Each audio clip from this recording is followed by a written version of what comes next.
6:30 in the morning, and we're headed to the emergency vet in Hattiesburg to pick Clark up. It's been a long night.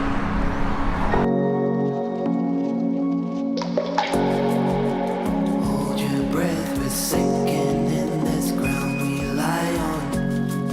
In the darkest skies, you're the star that always shines on. You know I'm right, you're the one that I rely on. To survive, I'm riding on what you decide on. The last 12 hours have been really scary and stressful.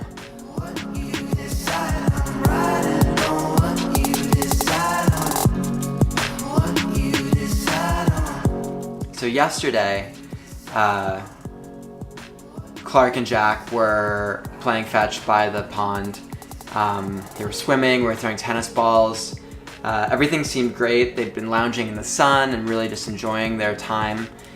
And I was talking to my mom, and I noticed, kind of out of the corner of my eye, that Clark was lying down, and when he tried to get up, one of his legs kind of slipped out a little bit. And he looked back at it, confused, not really sure what had happened. And he didn't get up, and I thought that's funny, and I lifted him up and gave him a nudge towards it, and he just crumpled to the ground. So I picked him up in my arms, and I ran him over to a car, and then I began trying to contact a vet.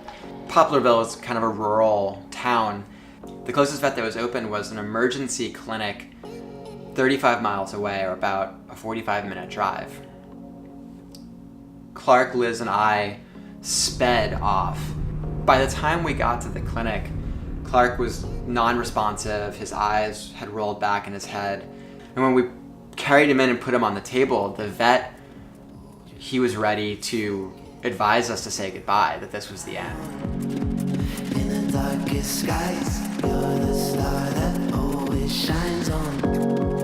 You know I'm right, you're the one that I was just a complete sobbing mess. This has been my best friend for 7 years. He just turned 9 last month on April 26th. We've been through some shit together. And to see him in that state, his tongue was hanging out, he couldn't breathe, all these cables are going into him, he's covered in blankets because his body heat's dropping. It just made me really sad to think that this is where he's gonna die, in some emergency clinic table in the middle of nowhere, Mississippi.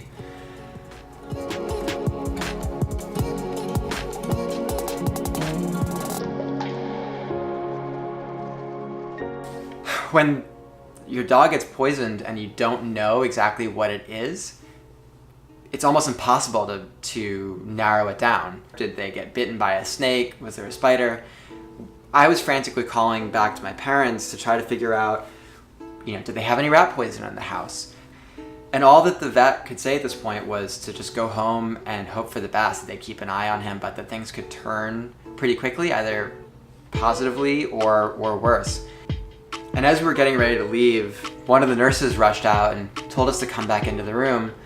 And we saw that Clark had kind of come to. You couldn't really tell if he could see anything or hear anything. He was staring off in a 1,000-yard stare, but he was sitting upright. He was using his paws. Whatever they were giving him, a fast-acting steroid and fluids, was causing his system to flush out what was in there and starting to come back.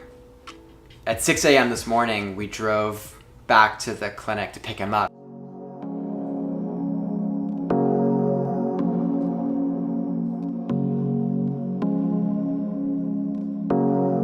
He's such a sweetheart too. I was wrapping his leg up and he just wasn't paying me any mind. I'm like, okay, do whatever you want to do to me.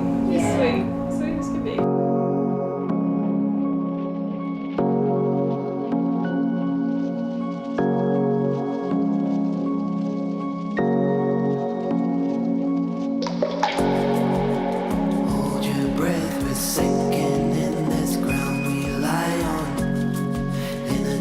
Skies, you're the star that always shines on. You know I'm right, you're the one that I rely on. So we just got him back from the vet. It seems like probable toxin exposure ingestion.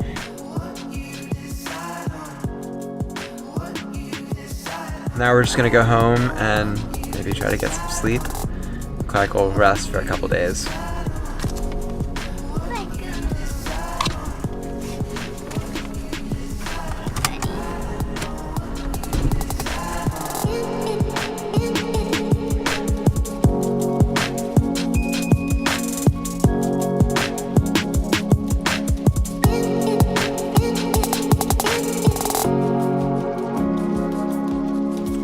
Get to keep going on this adventure with us. And that's such good news, even though everything was extremely stressful and scary and hit or miss for a while. It's gonna be all right.